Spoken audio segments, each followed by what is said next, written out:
Greetings, folks. This is Saturday, April the 6th, 2019. I'm Tom Lineweaver, and this is my commentary.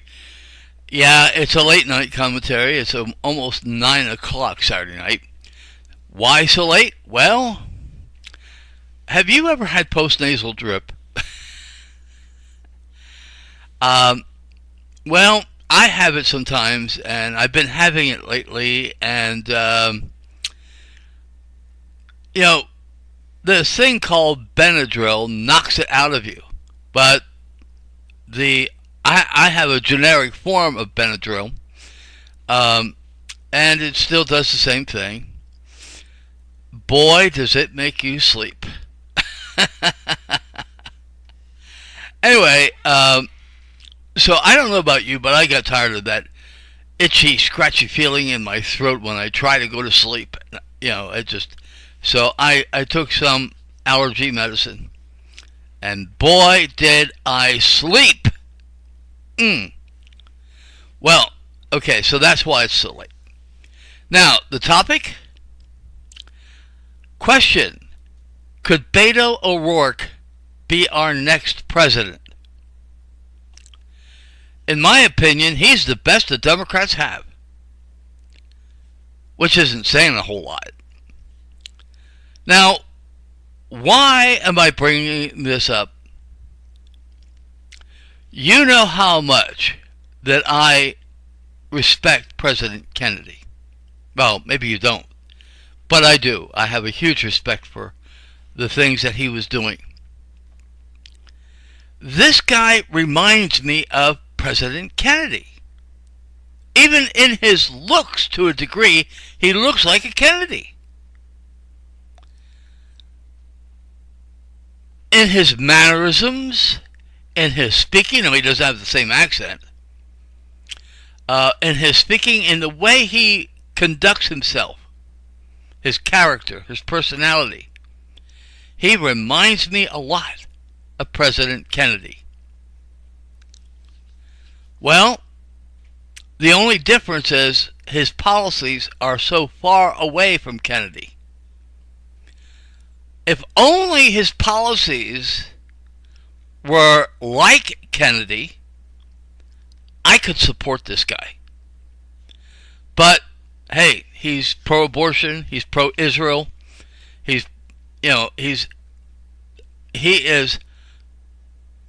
total opposites of Kennedy when it comes to policy. It's a shame.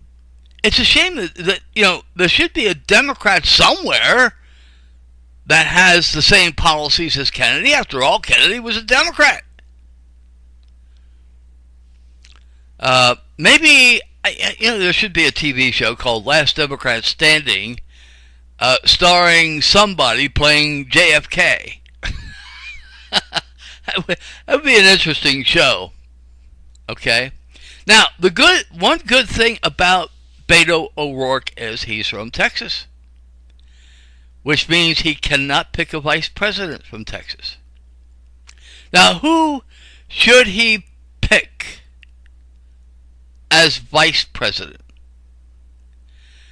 Personally, if he would pick Tulsi Gabbard of Hawaii,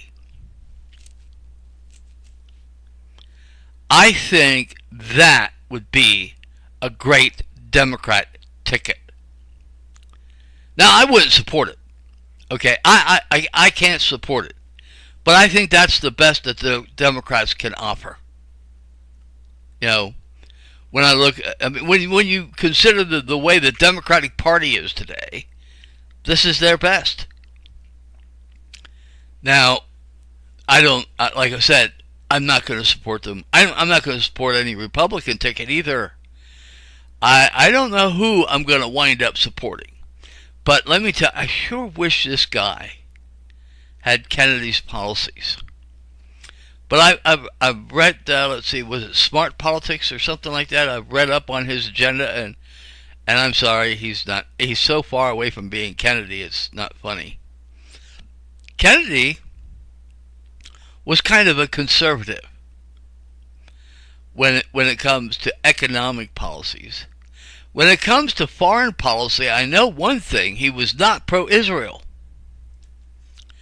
And being a devout Catholic, now he was shot in 1963.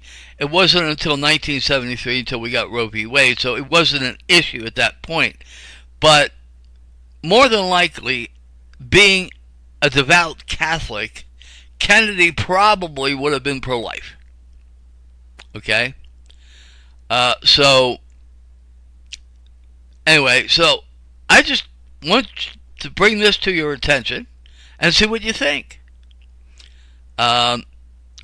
Frankly, this would be the best ticket the Democrats could have. It would probably be their better chance of winning the White House from Donald Trump. So anyway, of course, almost any Democrat should be able to do that. I mean, really, the 2020 election is an election the Democrats should win. All right, really. But maybe Russia has something else to say. I don't know. We'll see. Okay, that's my commentary for today. I'm getting ready for late night weekend. I'll probably hold off to do that until tomorrow night, but it's probably going to be a good show. So I'm preparing it now, and we'll see. So, ladies and gentlemen, thanks for your time. Thank you for listening.